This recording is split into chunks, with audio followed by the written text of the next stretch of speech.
Excellencies, there are few gatherings like the World Health Assembly. Although we do this every year and we take it for granted, we must not lose sight of what this is and what it represents. The theme of this Health Assembly is all for health and health for all. This room right now embodies that theme. All for health, almost every nation of the world is represented here, along with dozens of partners. And which it is part, was born from the ashes of the Second World War. It was born of the recognition that the only alternative to global conflict was global cooperation. The WHO Constitution was and remains a visionary statement ahead of its time. It was the first instrument of international law to affirm that the highest attainable standard of health is a fundamental right for all people without distinction. Today, at least 140 countries recognize the right to health in their own constitutions.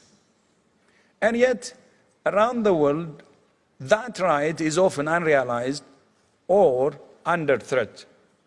At least 4.5 billion people, more than half of the world's population, are not fully covered by essential health services, and 2 billion people face financial hardship due to out-of-pocket health spending.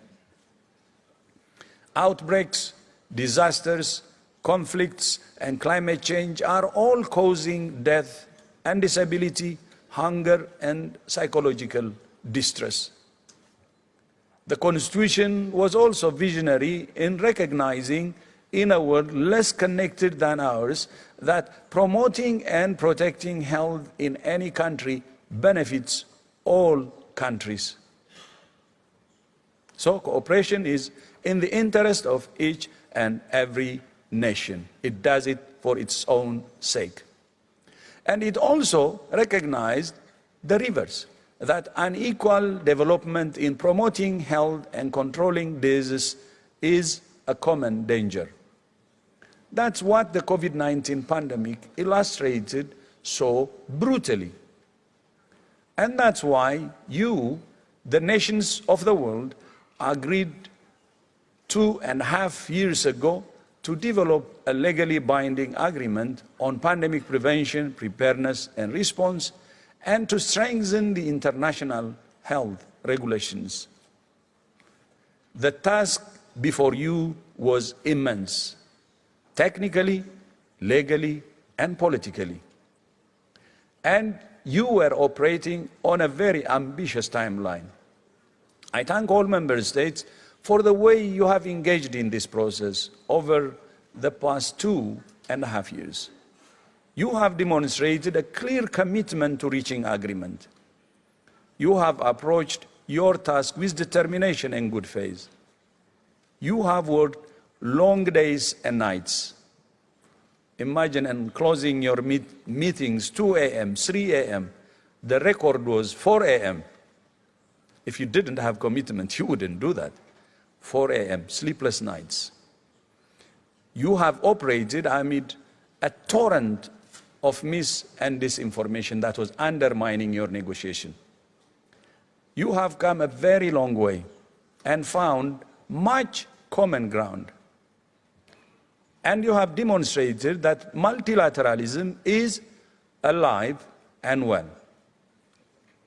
Of course, we all wish that we had been able to reach a consensus on the agreement in time for this Health Assembly and cross the finish line. But I remain confident that you still will, because where there is a will, there is a way. I know that there remains among you a common will to get this done. So there must always be a way. It's now for this World Health Assembly to decide what that way is, meaning the solution is in your hands. And no one said multilateralism was easy, but there is no other way. The threat of future pandemics is just one threat among many. Our world is facing so many other challenges. Conflict and insecurity in Gaza, Haiti, Sudan, and Ukraine. Climate change, displacement, poverty, inequality, and polarization. Women dying from preventable complications of pregnancy and childbirth. Children dying because they miss out on vaccines. Outbreaks of cholera, dengue, and more. The increasing burden of non-communicable diseases and mental health conditions. I could go on and on. Even before the COVID-19 pandemic, the world was off track for the health-related targets in the Sustainable Development Goals. Now, we're even further behind. Between now and 2030, we must do all we can to get as far as we can towards the Sustainable Development Goals. This week, you will consider and hopefully adapt the 14th General Programme of Work.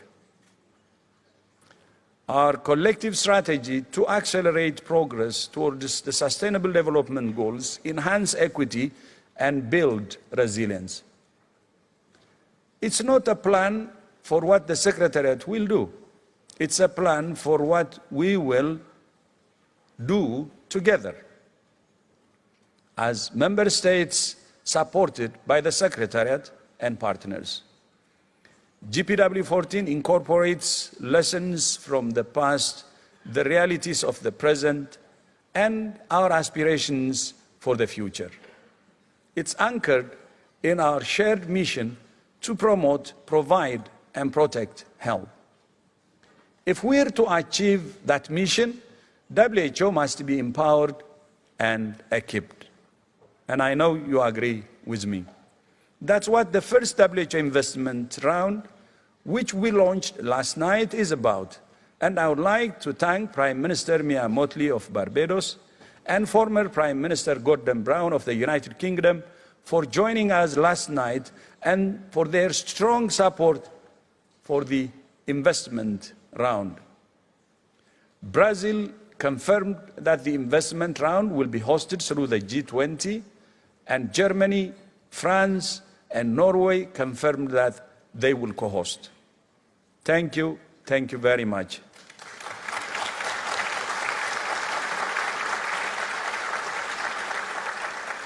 Merci beaucoup, vielen Dank, tusen tak, obrigado. These are the groups. As you all know, WHO's financing is fragmented and unpredictable. Assess contributions which are predictable, flexible, and from every member state account for 17% of the total budget, only 17%.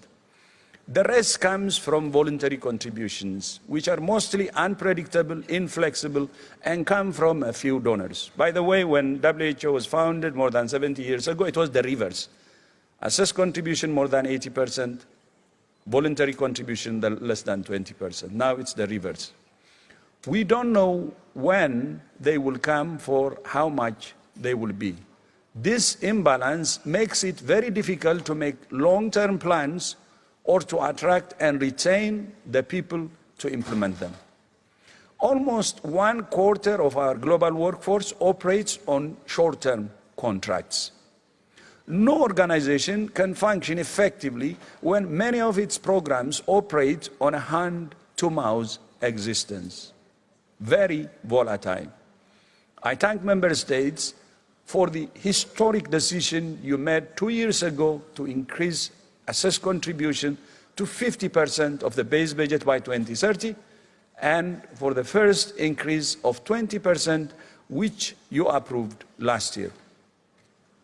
But for the foreseeable future, voluntary contribution will continue to make up the majority of WHO's funding.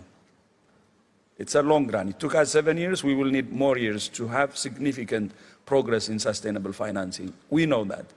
If we are to fulfill the mandate you have given us, those contributions must become more flexible, more predictable, and more sustainable. Of course, WHO must be a good investment. It must deliver value for money. It must deliver results.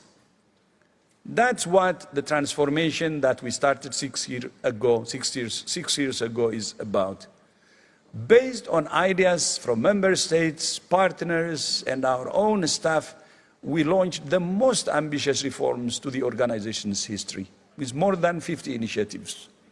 The transformation was based on a new and bold strategy, the 13th General Program of Work, which was a major strategic shift for the organization, with a data-driven focus on delivering a measurable public health impact in countries.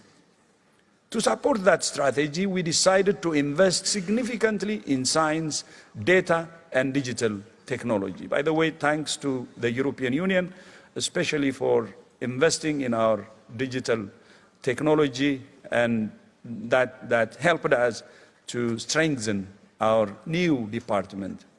We overhauled many of our business processes, including our supply chain processes, and we're rolling out our new enterprise resources management system, BMS, to make our HR, administrative, and finance process more efficient and modernized.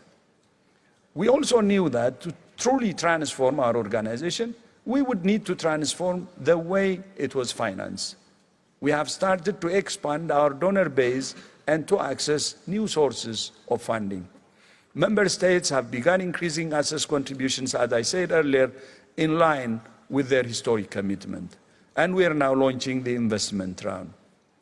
We have also engaged in a range of innovative new partnerships, including with the International Olympic Committee, and we have made significant progress in building a diverse, motivated, empowered, and fit-for-purpose workforce, our most important asset.